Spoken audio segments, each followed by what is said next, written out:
we divide 807 by 5 in a long division method.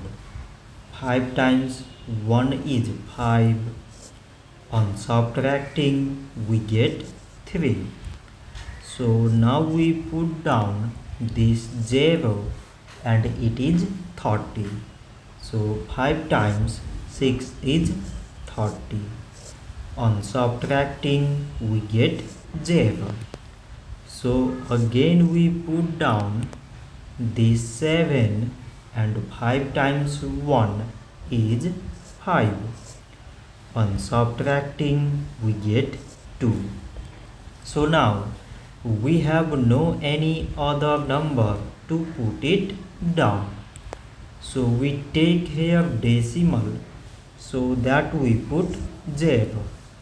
So it is 20 and 5 times 4 is 20. On subtracting we get 0. So 807 divided by 5 is 161 decimal 4. So this much for today and thanks for watching.